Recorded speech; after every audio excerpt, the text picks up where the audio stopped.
नमस्कार साथियों, मैं मनीष भारती संस्कृति आईएएस प्लेटफॉर्म पर आप सभी का स्वागत करता हूं।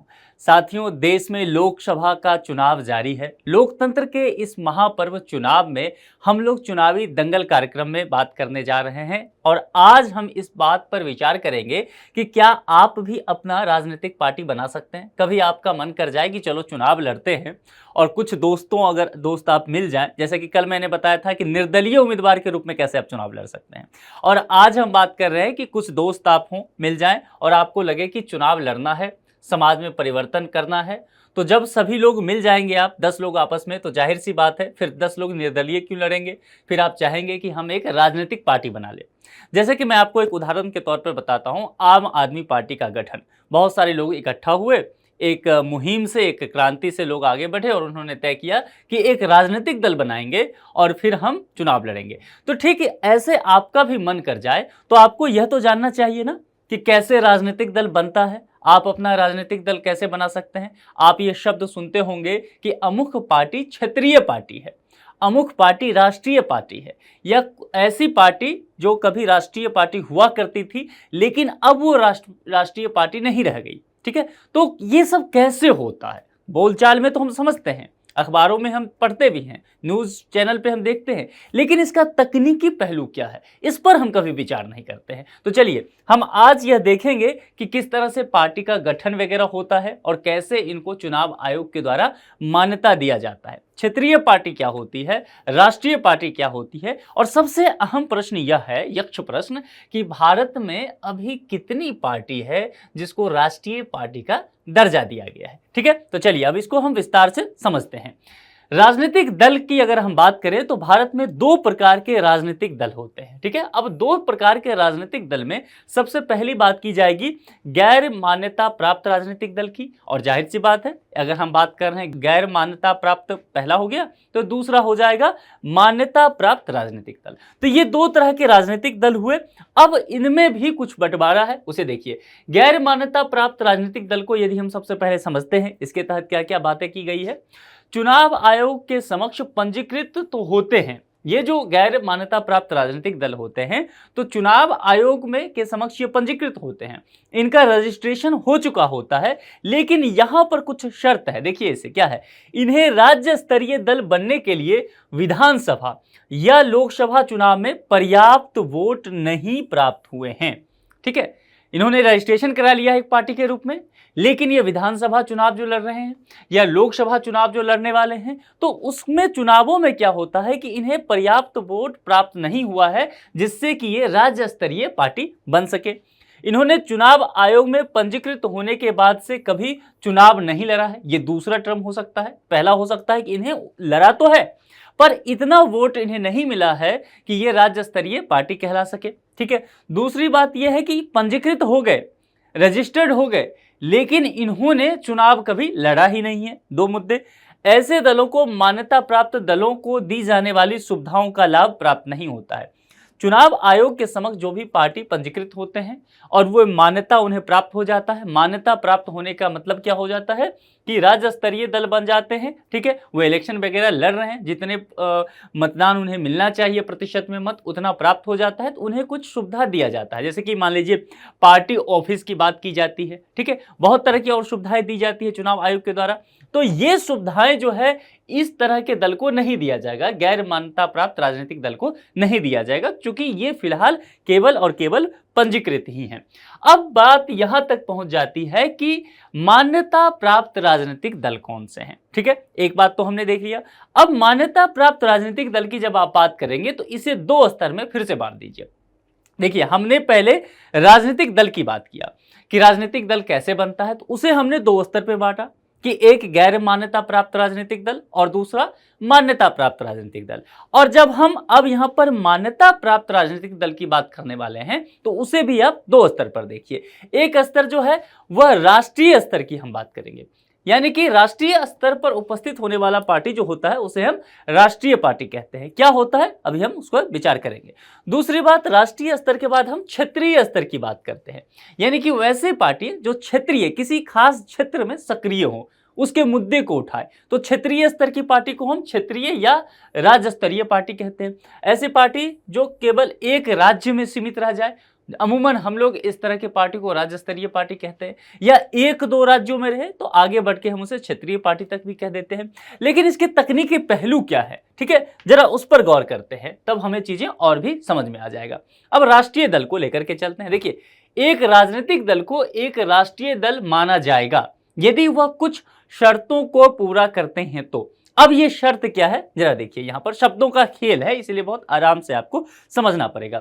किसी दल को 4 या अधिक राज्यों में राज्य स्तरीय दल के रूप में मान्यता प्राप्त हो जाए, यानी कि राष्ट्रीय दल तब हो सकती है जब 4 या उससे अधिक राज्य में से राज्य स्तरीय दल के रूप में मान्यता प्राप्त हो जाए, ठीक है, तो वो ऑलरेडी उसे राष्ट्रीय दल मान लिया जाएगा। या फिर दूसरा कंडीशन देखिए, किसी दल को लोकसभा चुनाव या न्यूनतम 4 राज्यों के विधानसभा चुनावों में कुल वैध मतों का कम से कम 6% मत प्राप्त हो और लोकसभा चुनाव में कम से कम 4 सीटें प्राप्त हुई हो। यानी कि ये टर्म एंड कंडीशन यदि ये फॉलो नहीं करते हैं, ये करते हैं तो यहीं से ये राष्ट्रीय दल मान लिए जाएंगे, बन जाएंगे। लेकिन ये टर्म एंड कंडीशन फॉलो नहीं करते हैं तो दूसरी स्थिति उनके लिए है। दूसरी स्थिति क्या सेटिस्फाई करना होगा कि कोई भी दल है तो लोकसभा चुनाव या न्यूनतम 4 राज्यों के विधानसभा चुनाव में कुल वैध मतों का कम से कम 6% मत प्राप्त हो और लोकसभा चुनाव में कम से कम 4 सीटें वह दल जो है प्राप्त करके आई हो, ठीक है। अब यह मामला हो गया। मान लीजिए कोई राजनीतिक दल है, इसे नहीं पूरा कर रही है, इसे पूरा कर रही है, तब भी वह क्या होगी, राष्ट्रीय दल बन जाएगी। लेकिन ये दोनों ही कंडीशन फुलफिल नहीं कर पा रही है, तो उसके लिए तीसरा प्रावधान भी है। तीसरा प्रावधान क्या है, इसने कम से कम 3 राज्यों में लोकसभा की कुल सीटों में से कम 2% सीटें जीती हो। इतना भी हो जाता है तब भी ये राष्ट्रीय दल बन जाती है। तो ये 3 अलग अलग प्रावधान दिए हैं। अब हमने पहले से ही आपसे कहा था कि यक्ष प्रश्न आज हमारे समक्ष ये है कि कितनी पार्टियां हैं जो फिलहाल राष्ट्रीय पार्टी इस देश में है। तो देखिए, ऐसी पार्टियों की संख्या फिलहाल 6 है। जो इलेक्शन कमीशन ऑफ इंडिया की वेबसाइट पे आप जाएंगे तो यही बताया गया है। अच्छा, एक प्रश्न यहाँ यह भी है कि क्या कोई पार्टी एक बार राष्ट्रीय पार्टी बन जाती है तो क्या वह अनंत काल के लिए राष्ट्रीय पार्टी रहेगी? नहीं, जवाब इसका यही है। क्योंकि देखिए, ये जो चीजें हैं ना, ये फुलफिल किया गया है, तो ये हमेशा बना रहना चाहिए, इसमें से कोई भी एक। यदि ऐसा नहीं रहता है तो उस पार्टी से राष्ट्रीय पार्टी का दर्जा छीन लिया जाएगा। ये मामला समझ में आ गया। चलिए, अब इसमें देखते हैं कि नेशनल पार्टी कौन कौन है। देखिए, आम आदमी पार्टी। आम आदमी पार्टी के बारे में, यानी कि आप शॉर्ट फॉर्म में बोलते हैं ना, अरविंद केजरीवाल जिसके संयोजक हैं, दिल्ली में सक्रिय है, दिल्ली में तो सत्ता में ही और पंजाब में भी इनकी सरकार है। तो आम आदमी पार्टी ऐसी पार्टी रही है जो बहुत कम समय में ही यह राष्ट्रीय पार्टी का दर्जा प्राप्त कर ली। पिछले साल ही इसको यह दर्जा मिल गया, तो बहुत कम समय में इसने इस मुकाम को हासिल किया है। और इनका चुनाव चिन्ह जो आप देखते हैं होंगे वो झाड़ू है, ठीक है। बहुजन समाज पार्टी, बहुजन समाज पार्टी को आप बीएसपी के नाम से जानते होंगे। मायावती इनकी जो है प्रमुख लीडर हैं और हाथी इनका जो है चुनाव चिन्ह है।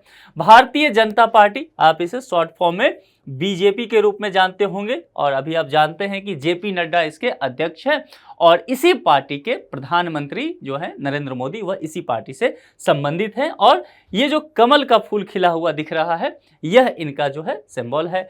Communist party of India, Marxist, यहां ध्यान देना है आपको, क्योंकि इस तरह की ये जो कम्युनिस्ट पार्टी ऑफ इंडिया, तो इस तरह की कम से कम 27 पार्टी है इस देश में वामपंथ का। तो इसमें से आपको ध्यान देखना है कि सीपीआईएम जो होगा, सीपीआईएम, ये सीपीआईएम ही राष्ट्रीय पार्टी उसमें से होगी। है बहुत सारी पार्टियां, लेकिन एम जहां लिखा रहे आप उसे समझ के चलिएगा, ठीक है। और इनका जो देखिए यहां पर ये चुनाव चिन्ह है वो आपको दिख रहा होगा, यहां हसिया और हथौड़ा है। ये मजदूरों की बात करते हैं, समाज के उन तबकों की बात करते हैं जो कि वंचित समुदाय से आते हैं, इसीलिए अपना ये चुनाव चिन्ह ही हसिया और हथौड़ा भी रखते हैं। मजदूर क्लास की बात करते हैं, किसानों की बात करने वाले।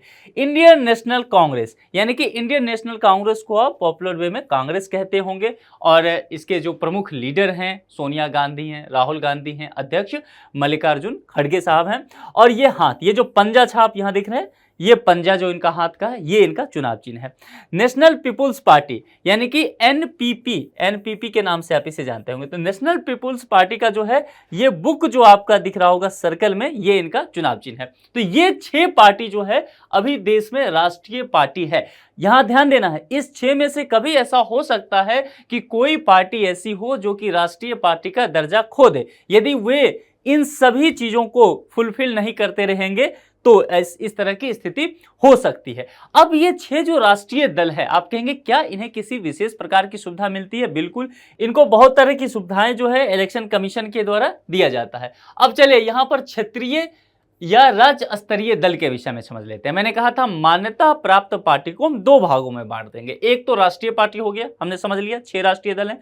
अब प्रश्न उठता है कि क्षेत्रीय या राज्य स्तरीय दल कौन होते हैं। देखिए, यदि इस दल ने विधानसभा चुनाव में कुल वैध मतों का कम से कम 6% मत प्राप्त करने के साथ ही विधानसभा में कम से कम 2 सीटें प्राप्त की हों, यदि यही कंडीशन ये फुलफिल कर लेते हैं तो ये क्षेत्रीय या राज्य स्तरीय दल होंगे। यहां पर एक बात ध्यान दीजिए, यहां पर यह कहा गया कि विधानसभा चुनाव में, कहीं भी देखिए इस लाइन में लोकसभा चुनाव नहीं वर्णित में था, हालांकि आगे आपको दिख जाएगा। तो ये कंडीशन फुलफिल कर लिए तो हो जाएगा। दूसरा, यदि इस दल ने राज्य के लोकसभा चुनाव में कुल वैध मतों का 6% मत प्राप्त करने के साथ ही राज्य में लोकसभा की कम से कम 1 सीटें जीती हो, यदि यह कंडीशन भी फुलफिल कर लेते हैं, ये नहीं भी कर पाते हैं, दूसरा कंडीशन फुलफिल हो गया, तब भी ये क्षेत्रीय दल बन जाएंगे।